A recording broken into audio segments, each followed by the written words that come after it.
Bueno, hoy estamos cerrando este increíble capítulo de Romanos, capítulo 8. Empezamos esto hace varias semanas atrás, empezamos la serie de Romanos hace varios meses atrás. Este es el quinto mensaje en este capítulo 8 de Romanos, es el número 30 de la serie. Yo quisiera, para cerrar, permitirme recordarle algunas cosas que ya vimos en este capítulo, porque todo está conectado a todo lo anterior.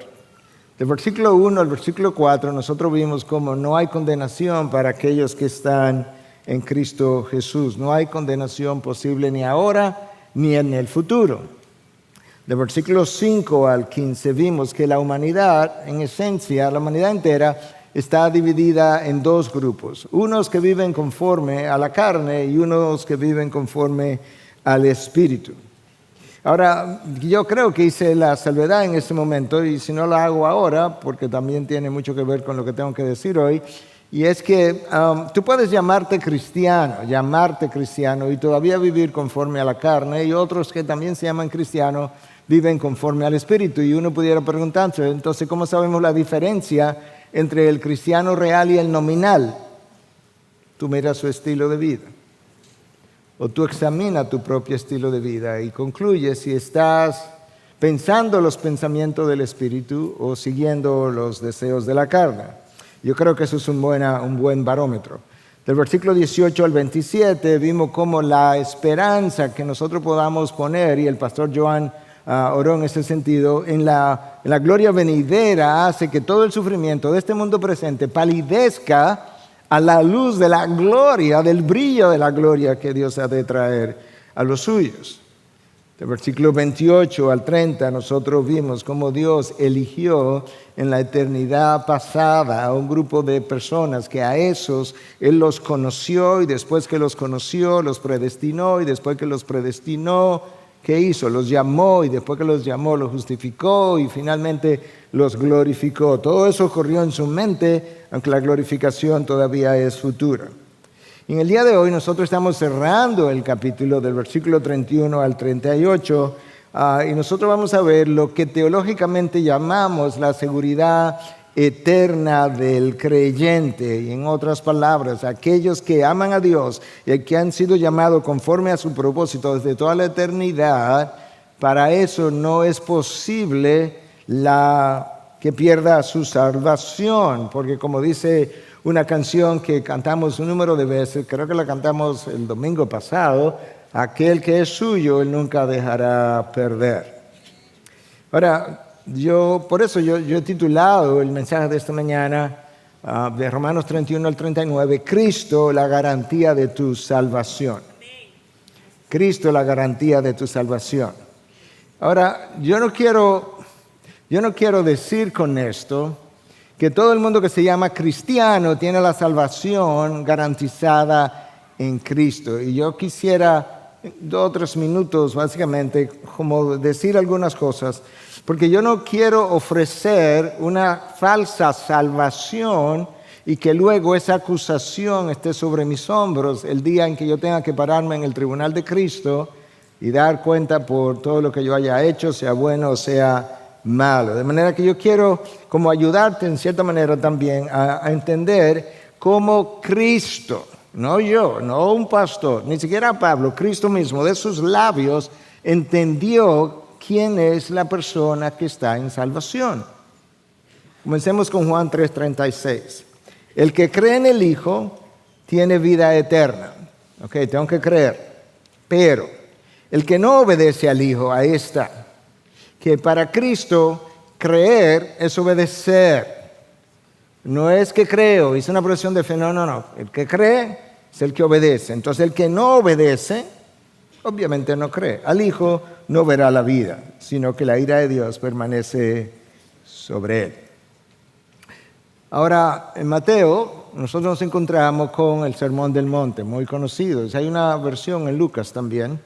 En el Sermón del Monte el Señor dice claramente, yo creo que si hay un pasaje, un versículo donde Cristo claramente identifica cómo Él entiende un cristiano nacido de nuevo, que es la misma cosa porque uno implicaría a la otra. Él dice, no todo el que me dice, Señor, Señor, entrará en el reino de los cielos. ¿Ok? Entonces, ¿quién es? Sino el que hace la voluntad de mi Padre que está en los cielos. Otra vez, Cristo ahora conecta, no solamente creer con obedecer, ahora Él conecta la entrada al reino de los cielos con la obediencia. En ambos pasajes, la obediencia es central. Como decía alguien por ahí, la obediencia no es legalismo. No, es un síntoma de la salvación. Es una expresión de mi salvación. En 1 de Juan 1:6 dice, por lo tanto, mentimos y afirmamos que tenemos comunión con Dios, pero seguimos viviendo en oscuridad espiritual. Juan dice, no, mentimos. Si decimos que tenemos comunión con Dios, que estamos en Cristo, y seguimos en oscuridad espiritual, no es verdad. No estamos practicando la verdad. Y en la versión de Lucas, del Sermón del Monte 6:46, Cristo inicia una parábola acerca de los dos cimientos y dice, ¿por qué me llamas Señor, Señor y no haces lo que te digo? Si no vas a hacer lo que te digo, no me llames Señor. Otra vez, la obediencia es central a lo que es el entendimiento del nuevo nacimiento. Con ese entendimiento ahora, todo lo que está aquí en los versículos que siguen, tienen que ver con aquellos que han nacido de nuevo o van a nacer de nuevo en un futuro. Que son aquellos que fueron llamados porque aman a Dios, son aquellos que aman a Dios y que son llamados conforme a su propósito. Versículo 31. Entonces, ¿qué diremos a esto? Todo lo anterior que yo he hablado, ¿qué diremos? Si Dios está por nosotros, ¿quién estará contra nosotros? El que no negó a su propio Hijo, sino que lo entregó por todos nosotros, ¿cómo no nos dará también junto con Él todas las cosas? ¿Quién acusará a los escogidos de Dios? Dios es el que justifica. ¿Quién es el que condena? Cristo Jesús es el que murió.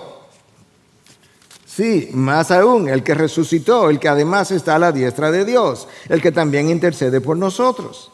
¿Quién nos separará del amor de Cristo? ¿Tribulación o angustia, persecución o hambre o desnudez o peligros o espada? Tal como está escrito, por causa tuya somos puestos a muerte todo el día. Somos considerados como ovejas para el matadero. Pero en todas estas cosas somos más que vencedores por medio de aquel que nos amó. Porque estoy convencido de que ni la muerte, ni la vida, ni los ángeles, ni principados, ni lo presente, ni lo porvenir, ni los poderes, ni lo alto, ni lo profundo, ni ninguna otra cosa creada nos podrá separar del amor de Dios que es en Cristo Jesús, Señor nuestro.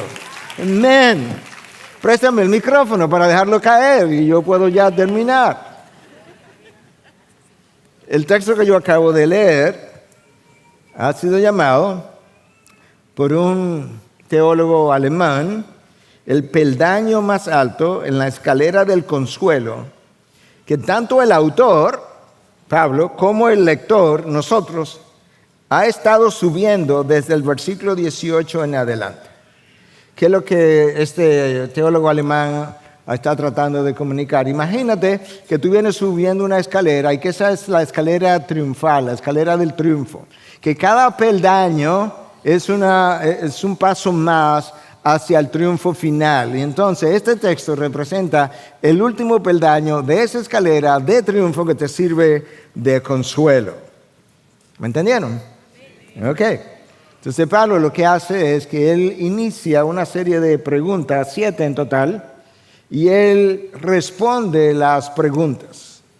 La primera de esa pregunta es, ¿qué diremos a esto? Todo lo anterior, toda esta riqueza doctrinal y realidades, ¿qué vamos a decir? En otras palabras, ¿cómo vamos a responder? ¿Qué debemos pensar? ¿Cómo respondemos a esta enorme gracia de Dios hecha realidad? Y lo que sigue entonces es parte de la respuesta del apóstol Pablo. Para Pablo es inconcebible que personas que fueron conocidas, predestinadas, llamadas, justificadas y glorificadas no respondan de una manera apropiada cuando llegamos a comprender que personas pecadoras, mortales, en condenación, hijos de ira, han sido llamadas para compartir la eternidad con Dios. Entonces Pablo se hace la primera pregunta Y él sigue con más preguntas para responder incluso la primera que hizo, que es, ¿qué diremos a esto? Entonces, esto es lo que diremos, pero lo hace a manera de pregunta. Si Dios está por nosotros, pregunta número 2, ¿quién estará contra nosotros? Si el creador del universo, el Señor de toda la creación, si el soberano sobre todo lo creado en tierra y mar, si la persona que está en control de todo lo que se mueve en su universo, aún de la más pequeña molécula, está a favor de nosotros. Ahora explícame, ¿quién podrá estar contra ti? La idea es que si Dios está por nosotros, no importa quién esté contra nosotros. Es como, para ilustrarlo, si Satanás está contra nosotros y lo está, no te cargues, porque él no es competencia para Dios. Él no es, como dirían en inglés, un match para el Señor. Si el mundo está contra nosotros, que lo está, Cristo te dice, pero no te preocupes, ya yo les dije en Juan 16:33, que en el mundo tendrán tribulación, pero confíen, yo he vencido al mundo, de manera que confíen en mí, pongan la mano en mi mano y yo los llevo hasta el final. Si nuestra propia carne está contra nosotros, que lo está, tus emociones, tus sentimientos, no hay duda, tú tienes a 3 luchas, el mundo de las tinieblas y nuestra propia carne. Cristo te dice, no, yo sé, yo fui tentado en todo como tú has sido tentado, pero yo vencí la carne hasta el punto que llegué a la cruz, hasta el final de mis días, sin haber pecado. Entonces Pablo está diciendo, escucha, si Dios está por nosotros, ¿quién estará contra nosotros? Ahora, cuando Pablo hace esa pregunta, Pablo no está diciendo, si Dios está por nosotros, pues no hay oposición. No, eso no es lo que le está diciendo. Lo que él está diciendo es que si Dios está por nosotros, ninguna oposición, no importa la magnitud de la oposición, no cuenta. No cuenta porque tú sí cuentas con el poder infinito de Dios para vencer la oposición. Esa es la idea, que Dios es omnipotente y soberano, y el omnipotente y soberano, y que te ama y que es benevolente, está por ti. Por tanto, no hay fuerza opositora que pueda oponerse a sus propósitos. Ni la muerte puede ser una amenaza, porque Cristo venció a la muerte. Yo estaba leyendo en el día de ayer acerca de algunos de los padres de la iglesia, y alguien de nombre Cipriano decía, oye, nos están persiguiendo, pero oye, si tú me dejas con vida, no creas que tú me estás haciendo un favor. Tú de hecho te conviertes en un obstáculo, porque lo único que estás haciendo es retardando mi llegada a la gloria eterna. ¿Tú entendiste? O sea, si tú quieres, mátame, porque tú lo único que haces es acelerar mi encuentro con el Cristo de la gloria. Entonces no pienses que dejarme con vida y que mira, yo voy a tener misericordia sobre ti y te voy a dejar con vida. No, tú eres un obstáculo para mi encuentro. Esa gente vivía en otra esfera. Entonces, todo lo anterior, todavía no me he terminado, obviamente, pero todo lo anterior, ya te puedo decir, yo te voy a resumir toda la escatología. Tú has oído hablar del premilenialismo, tú has oído hablar, aunque no lo entienda mucho, pero has oído hablar del premilenialismo, de amilenialismo, del postmilenialismo, ¿verdad? De cuándo Cristo va a venir, si antes del milenio, después del milenio, si ya estamos en el milenio. Yo te voy a resumir toda la escatología en una frase. Al final, nosotros ganamos. Contra viento y marea, pero nosotros ganamos. Punto. Se acabó. Terminamos. En cualquier escatología que tú quieras creer, nosotros ganamos. En Romanos 8:26 se nos dice que el Espíritu está por nosotros. El Espíritu está por nosotros porque Él intercede incluso con gemidos indecibles. En 8:32 se nos dice que el Padre está por nosotros porque nos dio a su Hijo. Y en 8:34 se nos dice que el Hijo está por nosotros. ¿Por qué? Porque Él fue que murió en sustitución tuya. La Trinidad entera está por ti. ¿Ya? Ustedes los jóvenes, ¿verdad? Que usan esa frase muy común hoy en día. Tú no estás en mí hoy. No, la Trinidad entera está en ti desde la eternidad. ¿Tú entiendes eso? No, tú no lo entiendes. Amén. ¿Tú te imaginas que la Trinidad esté por ti? Entonces tú podrías decir, wow, pero nosotros somos muy importantes. No, espérate, no vaya tan rápido. No somos tan importantes, es que tanto amó Dios el mundo, que nos dio a su Hijo unigénito. Esa es la razón. Pregunta número 3 en el texto, versículo 32. El que no negó ni a su propio Hijo, sino que lo entregó por todos nosotros, ¿cómo no nos dará también junto con Él todas las cosas? Pablo tiene una tercera pregunta, pero él establece un hecho antes de preguntar. Dice, escúchame, te voy a hacer una pregunta. ¿Entiende que el Padre nos dio a su propio Hijo? Para luego hacer la pregunta. Entonces, si Él hizo eso, ¿cómo que no va a hacer lo otro? Es un argumento del mayor al menor. Eso es como es. Ahora, la pregunta es, cuando el texto dice que Él entregó a su unigénito, yo no sé si nosotros hemos acabado de rumiar bien qué es lo que eso implica, porque usualmente eso como que implica, bueno, el Padre le pidió al Hijo que si podía ir a la tierra y que el Hijo le dijo que sí. No, Él lo entregó. Él lo entregó para que hombres y mujeres que habían pisoteado y continúan pisoteando su ley pudieran ser salvos de la salvación o de la condenación que ellos se merecen. Escuchen, no fue Judas que entregó a Jesús por dinero. No, eso es un malentendimiento. Él fue un instrumento. Estoy hablando de la causa final, no fue Judas. No fue Pilatos por temor a los judíos, como el texto pudiera insinuar que entregó a Jesús a la crucifixión. No fueron los judíos que entregaron a Jesús por envidia, por poder. No.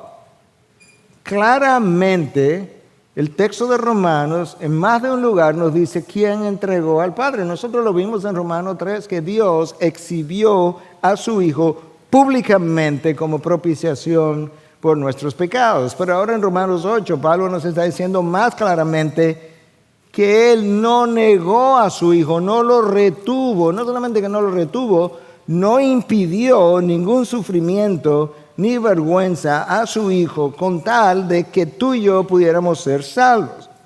El Padre lo entregó al Hijo para que fuera burlado vilmente, para que fuera acusado falsamente, para que fuera abusado cruelmente, golpeado de la misma manera y finalmente clavado. ¿Pero sabes por quién?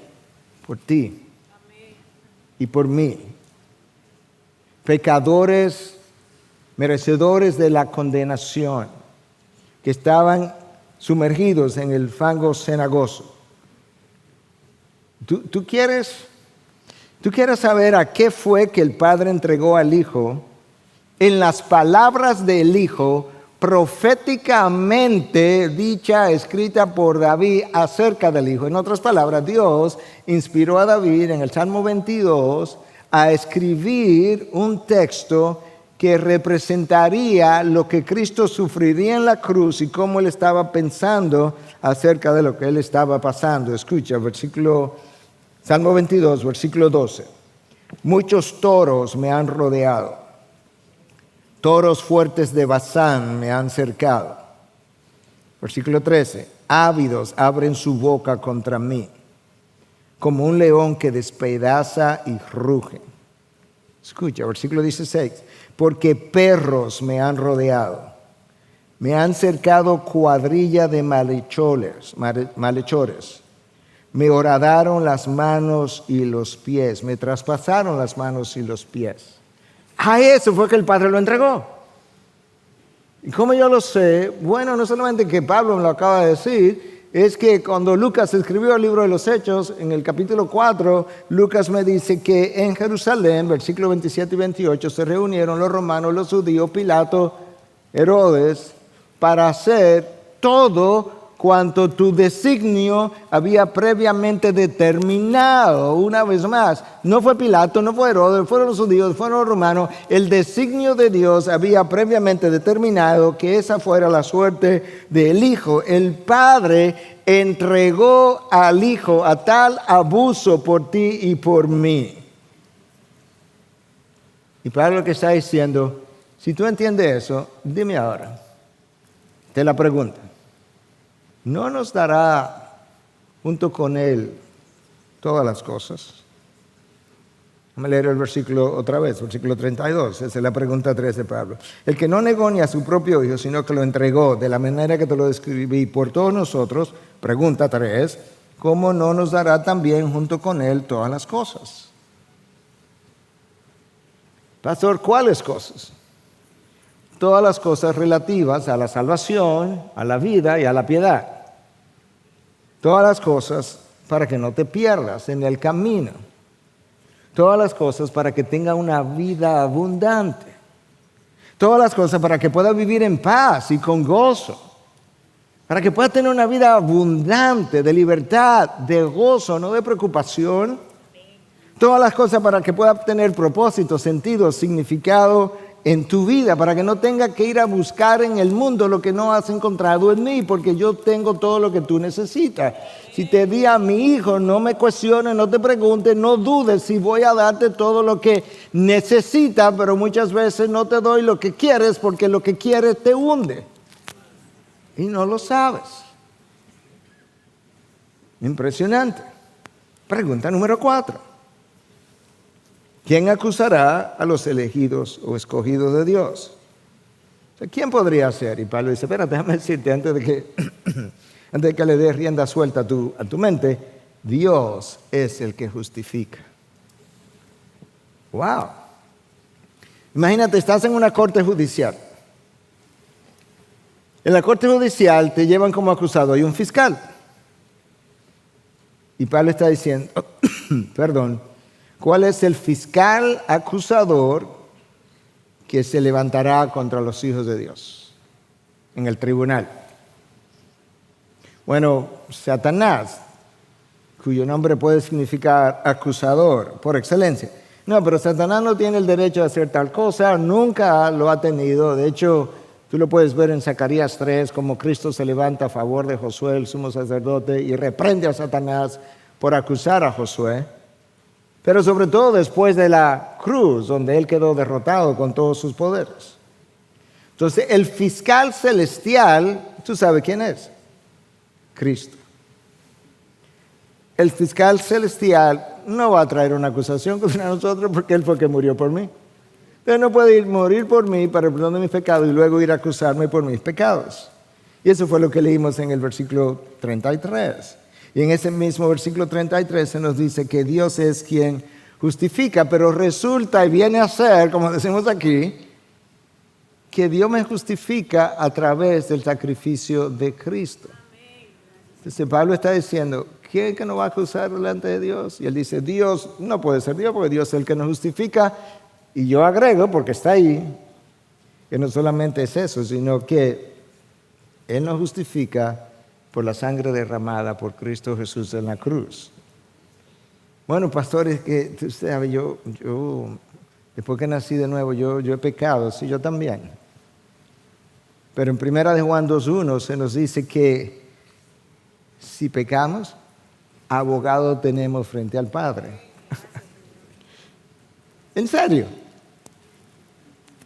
¡Wow! Yo tengo poder del Espíritu para vivir una vida de obediencia, pero resulta que la segunda persona de la Trinidad, conociendo mi debilidad, está ahí como abogado defensor, de manera que en el tribunal celestial yo tengo un fiscal a mi favor. ¿En qué corte tú vas a encontrar eso? Pregunta número 5. ¿Quién es el que condena? Cristo Jesús es el que murió. Sí, más aún, el que resucitó, el que además está a la diestra de Dios, el que también intercede por nosotros. Si tú vas a una corte, en la corte hay un juez, pero hay también un fiscal, y hay también un abogado defensor y un abogado en contra, que si es el Estado que está trayendo la acusación, pues el fiscal mismo. Entonces, en el Antiguo Testamento, vemos como Dios Padre parecería que era quien estaba juzgando al pueblo. Pero en el Nuevo Testamento, Juan 5:22, nos dice que el Padre a nadie juzga, sino que ha dado todo juicio al Hijo. Ahora, el Hijo es el juez, porque el Padre le dio todo el juicio a Cristo. Pero el Hijo es el fiscal, porque Él es que puede traer acusación. Él es quien va a decir, salvo, condenado, salvo, condenado. Y Pablo hace la pregunta, ¿quién es el que condena? Y él dice, bueno, Cristo Jesús, pero Él es el que murió y resucitó. Él es quien perdonó nuestros pecados, quien murió por dichos pecados, se ofreció en la cruz por mis pecados, y Él es también quien resucitó. Y al resucitar, fue y se sentó, figurativamente hablando, porque no hay una silla a la diestra del Padre, pero está a la diestra del Padre, y desde ahí intercede por ti y por mí. Esa es la posición de autoridad, esa es la posición de gobierno, esa es la posición de soberanía, esa es la posición de donde Cristo ejerce su señorío. Pero Él no me va a condenar. No solamente que no me va a condenar, porque Él pudiera ser neutral, Él pudiera estar ahí en el tribunal y decir, ok, Padre, comencemos. Y tú ahí delante de Él diciendo, Señor, pero di algo en mi defensa, y que Él diga, no, defiéndete.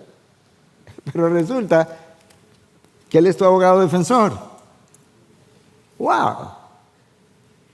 Y el versículo 34, al finalizar, nos recuerda justamente que Él intercede por nosotros.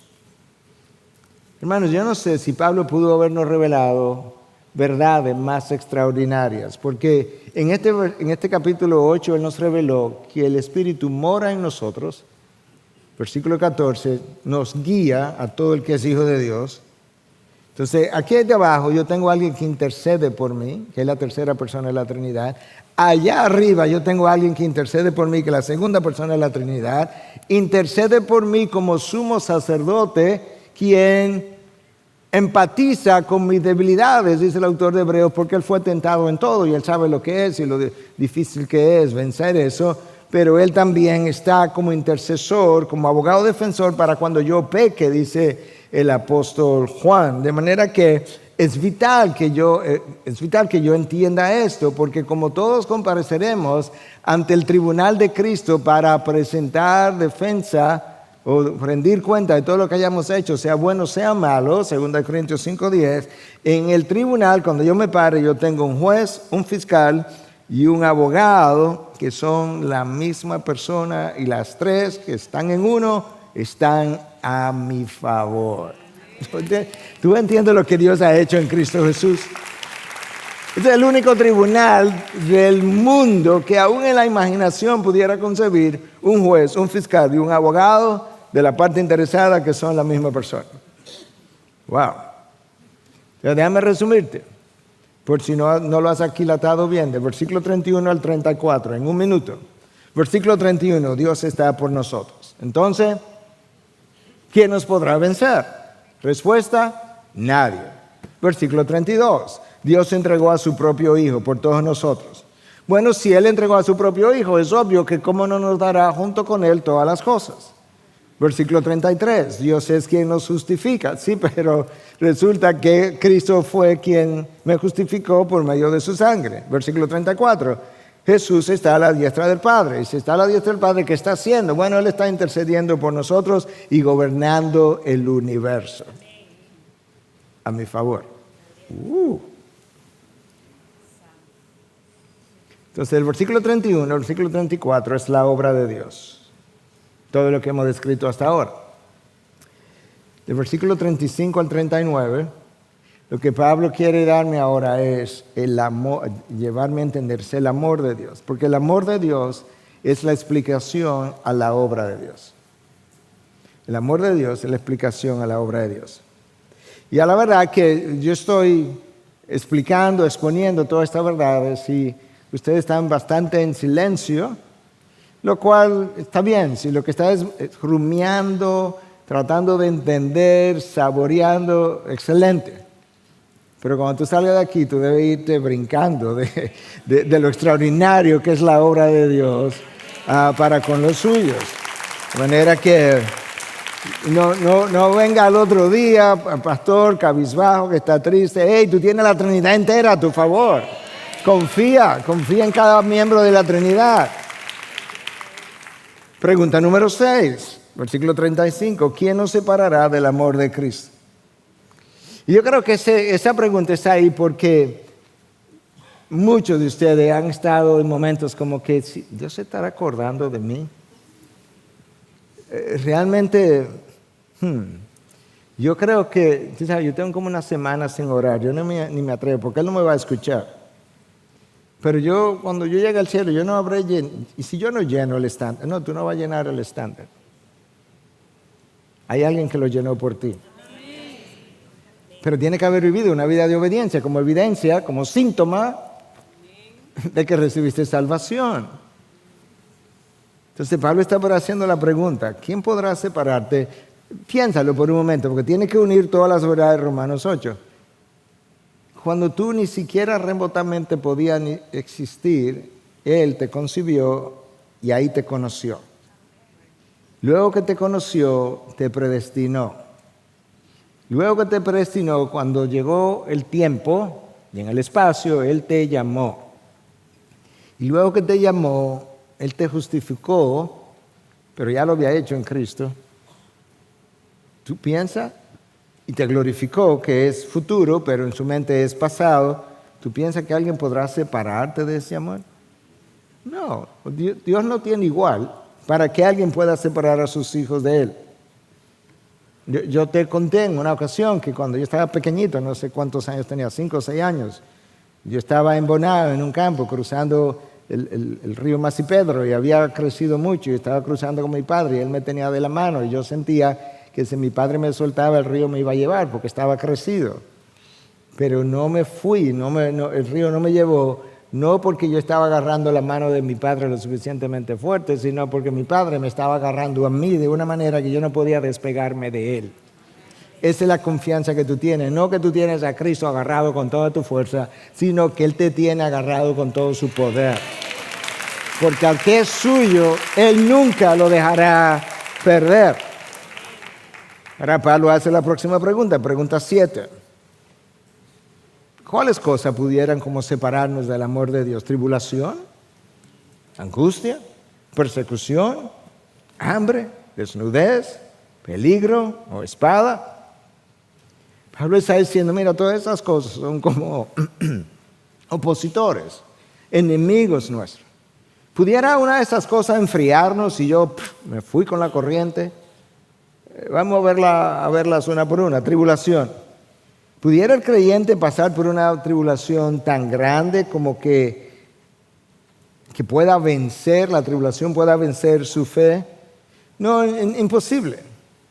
Porque el apóstol Pablo ya me escribió en la segunda carta a los Corintios, capítulo 1, me dice que Dios nos consuela en toda tribulación. Esa es la palabra nuestra. O sea, estoy entribulado, Dios me consuela para que yo aprenda incluso a consolar a otros con el mismo consuelo que yo he recibido. De manera que la tribulación, lejos de alejarme de Dios, es una escuela de parte de Dios para enseñarme consolación mientras yo soy consolado. ¡Wow! Pero además, yo no estoy solo en la tribulación. Hay un pastor amigo que me ha escrito en los últimos meses un par de veces y me ha dicho, yo conozco algunas de sus tribulaciones, y me ha dicho, sigue orando por mí porque todavía estoy en medio de esto. Y yo siempre le recuerdo algo que nosotros hemos cantado y le digo, recuerda lo que esta canción dice, siempre habrá uno más entre las llamas y habrá uno más sobre las aguas, Cristo Jesús. Escucha lo que él escribió desde la antigüedad a través del profeta Isaías, capítulo 43, versículos 2 y 3. Cuando pases por las aguas, eso es tribulación. Yo estaré contigo. Tú ves que siempre habrá uno más sobre las aguas. Y si por los ríos, no te cubrirán. Cuando pases por el fuego, no te quemarás, ni la llama te abrazará. Porque yo, el Señor, tu Dios, yo soy el Señor tu Dios, el Santo de Israel, tu Salvador, he dado a Egipto por tu rescate, a Cus y a Seba en tu lugar tuyo. Dios le estaba diciendo a Israel, escúchame, yo tomé pueblos enteros y los di por ti. ¿Tú estás entendiendo? Para yo rescatarte tuve que entregar pueblos en tus manos incluso. Wow. Uf. Wow. Uy. Angustia, No, imposible. Escucha lo que Dios me dice en el Salmo 50:15. Él no me está diciendo que yo no voy a pasar por ahí. Lo que me está diciendo, yo he hecho provisión de verdad para que la creas y puedas pasar por ahí. Dios me dice en el Salmo 50:15, invoca mi nombre en el día de la angustia. Esa es la palabra, angustia. Yo te libraré y tú me honrarás.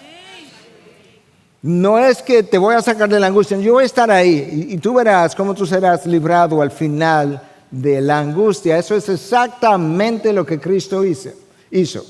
Cuando Él está en Getsemaní, Él dice que estaba angustiado hasta la muerte.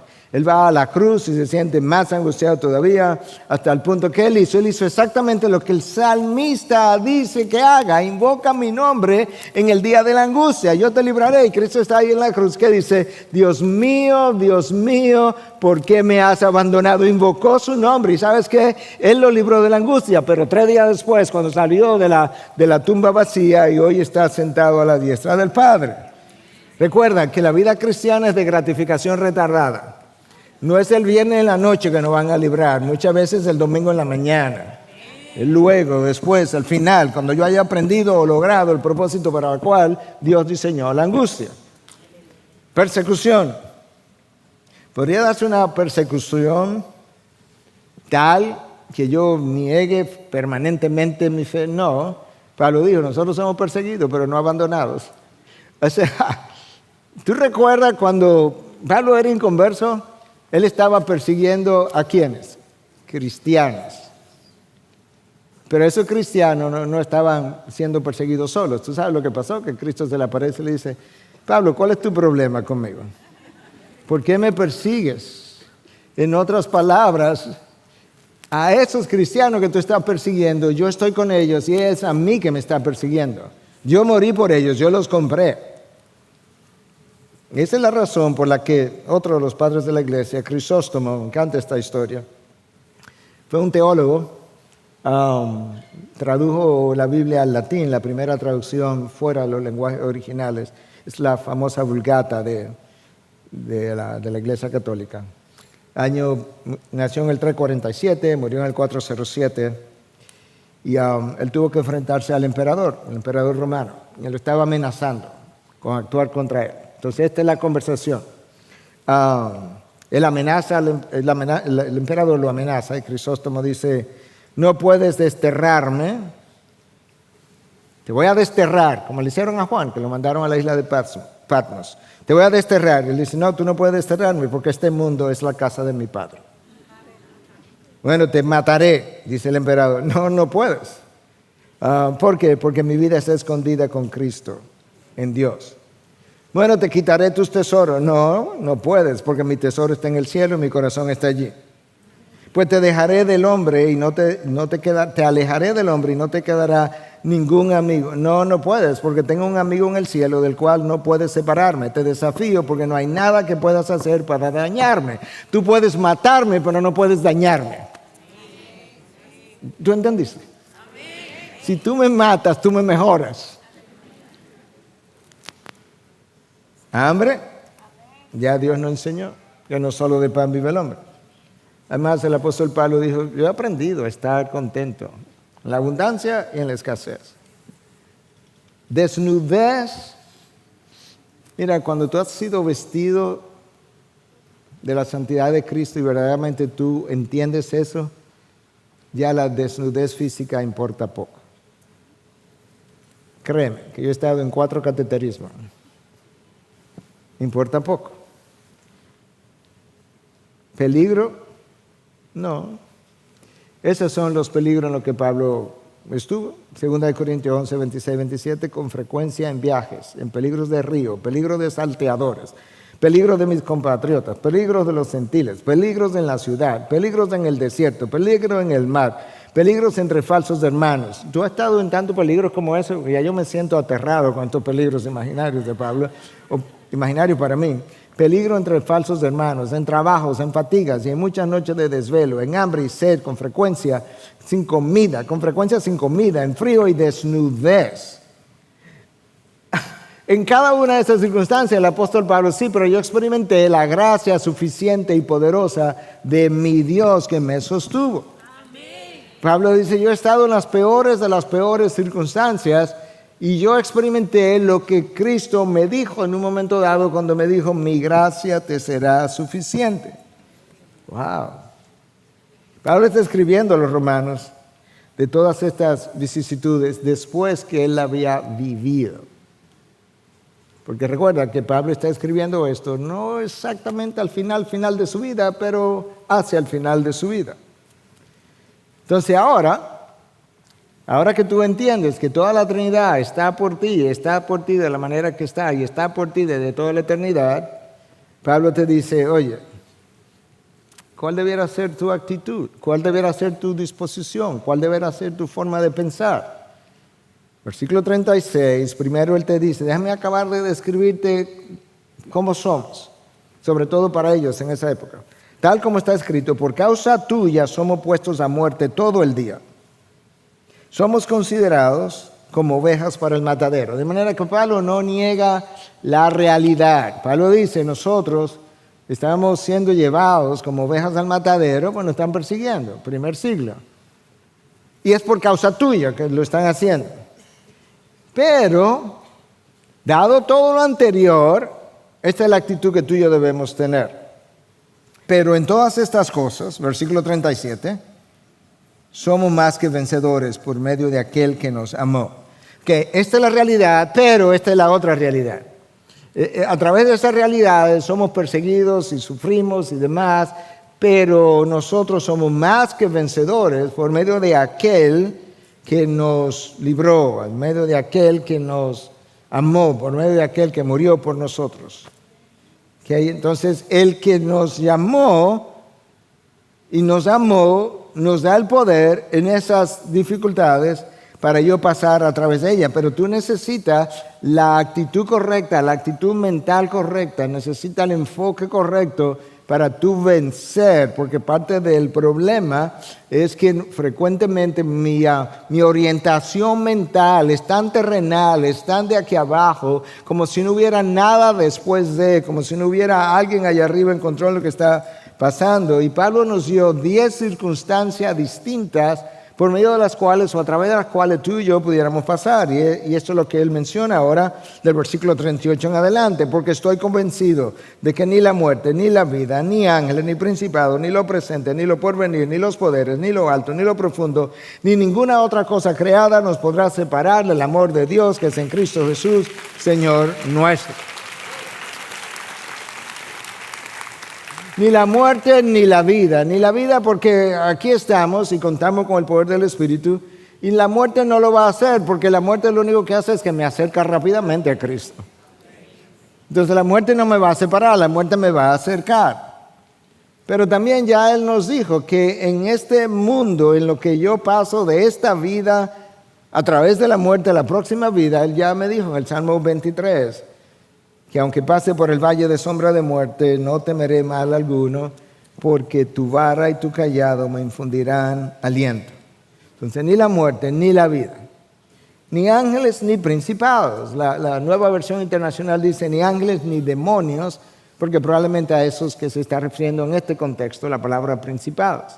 Ángeles, claro que no lo van a hacer. Si Hebreos 1:14 nos dice que ellos son espíritus ministradores a favor, al servicio de aquellos que han de heredar salvación. Eso somos tú y yo. Tú puedes creer eso, que no solamente la Trinidad entera está por ti, que los ángeles están por ti, designados por Dios como espíritus ministradores a favor, al servicio de los que han de heredar salvación.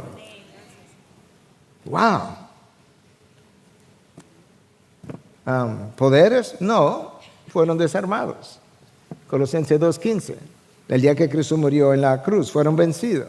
Ni lo presente, ni lo porvenir, circunstancias actuales, circunstancias futuras, un futuro que Dios controla, un presente que Él controla, circunstancias presentes y futuras que Él gobierna, que Él permite, que Él envía, que Él orquesta, que Él entreteje para que se lleve a cabo sus propósitos. Ni los poderes, bueno, como ya se refirió a demonios más arriba, quizás no está pensando tanto en eso. Algunos piensan que quizás está hablando de poderes terrenales, gobiernos, a través de la persecución. Bueno, a través de la historia, la persecución no ha podido terminar con la iglesia. De hecho, la sangre de los mártires ha sido la semilla de la iglesia. Y ya vimos cómo Pilatos y Herodes y los romanos y los judíos se juntaron y llevaron a cabo el propósito predeterminado de Dios. Ni lo alto, ni lo profundo. Quizás, no sabemos exactamente qué él tenía en mente, pero quizás Pablo lo que está diciendo es: considera todas las circunstancias posibles, ni aquellas cosas que están muy altas, quizás en los cielos, ni aquellas cosas que están muy bajas, quizás en el Seol o en el infierno, quizás ni lo que está a tu lado, ni lo que está delante, ni lo que está detrás, absolutamente nada, ni ninguna otra cosa te podrá separar del amor de Dios en Cristo Jesús, ni ninguna otra cosa creada. En otras palabras, puede ser que tú estés a punto de darte por vencido, pero en ese momento yo voy a intervenir para que no termine de esa manera. Puede ser que tú quieras salir corriendo de mí, pero Dios nos recuerda: mira cuál es tu problema, hijo. Es que yo soy omnipresente, y cuando tú sales corriendo de mí te choca conmigo. ¿Tú sabes quién es el mejor ejemplo de eso? Jonás. Porque Dios le habló a Jonás. Y Jonás dijo: yo no voy para allá. No voy para allá porque yo sé, tú eres demasiado misericordioso y yo voy a ir y tú lo vas a perdonar. Y yo eso, ni quiero ser instrumento de eso, ni lo quiero ver. Y Dios le dice: está bien, coge gabela, como decimos nosotros, arranca. Entonces escucha que tú sabes lo que pasó, ¿verdad?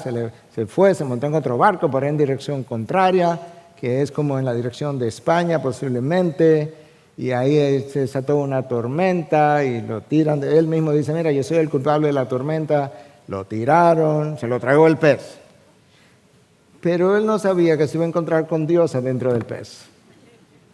Escucha, te lo voy a leer, Jonás 2, 1 y 2. Entonces Jonás oró al Señor, porque estaba en el estómago del pez, su Dios, desde el interior del pez, y dijo: en mi gran aflicción clamé al Señor, y Él me respondió: desde la tierra de los muertos te llamé. O sea, yo estaba como muerto. Y tú, Señor, me escuchaste. Versículos 6 y 7. Pero tú, oh Señor, mi Dios, me arrebataste de las garras de la muerte. Sí, casi fui digerido allá adentro. Cuando la vida se me escapaba, recordé al Señor.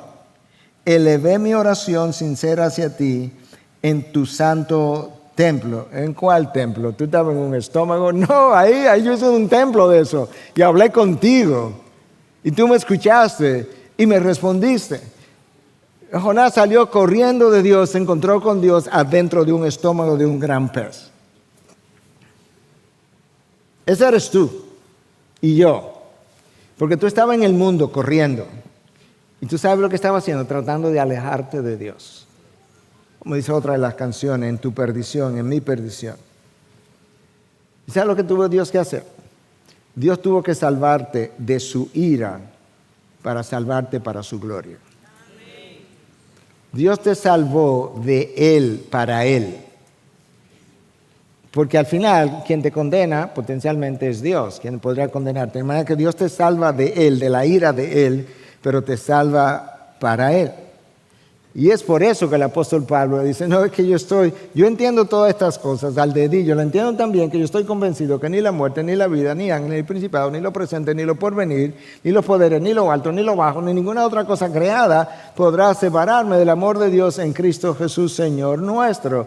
Hermanos, imagínate que todos los días tú te puedas levantar pensando: el día de hoy está orquestado por Dios, hay circunstancias que yo voy a llamar interrupciones, molestias que Dios va a llamar, ¿qué cosa?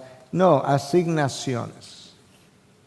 Son citas que yo te he hecho con personas, con eventos, con circunstancias, de manera que no te enojes con las circunstancias que yo te orquesté para este día o este año, porque yo tengo un propósito que se van a llevar a cabo a través de las citas que yo te arreglé, que yo obtuve, que yo te hice. Sí, Señor, pero que tú no eres mi secretaria. No, yo no soy tu secretaria, yo soy tu amo. Y yo controlo los secretarios del mundo que hacen las cosas que yo quiero que sean hechas. De manera que Dios está por ti. Si tú has nacido de nuevo, Dios está por ti. Lo que necesitas hacer es vivir en obediencia a Dios, de manera que sea evidencia de que verdaderamente el Espíritu de Dios vive en ti, para que honre la cruz, honre la sangre, honre su causa, honre su nombre, honre al Padre, al Hijo, al Espíritu. Honra la palabra de Dios, que es tu sabiduría, que es tu bien mayor, que es tu necesidad. Honra su ley. Que tú puedas ser llevado por Dios hasta decir, oh, cuánto amo tu ley. Y que tú puedas venir y cantar acerca de la ley de Dios y del Dios de la ley con todo su pueblo. Padre, gracias por el resto de la eternidad. Gracias por Cristo. Gracias por tu Espíritu. Gracias, Padre, por entregar lo más valioso que tú tenías y tienes.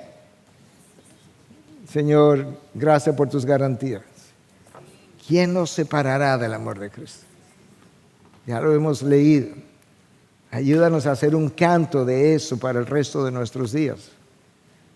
Y que nosotros podamos recordar y podamos cantar incluso, animarnos diciendo, si Dios es por nosotros, ¿quién contra nosotros? Ya nadie podrá vencernos. Señor, danos fe. Tenemos fe, ayuda a nuestra incredulidad, cultiva nuestra fe, alimenta nuestra fe. En medio de la tribulación, sí, en medio de la tribulación. Pero vamos a confiar en ti, vamos a confiar en lo que tú has revelado, para tu gloria. En Cristo Jesús, Señor nuestro. Su pueblo dice, amén, amén. Bendiciones. Gracias por acceder a este recurso. Espero que haya sido de gran bendición para tu vida. Te sugiero que te suscribas a este canal, de forma que tú puedas recibir notificación la próxima vez que hayamos subido un nuevo recurso que pueda servirte de instrucción y bendición.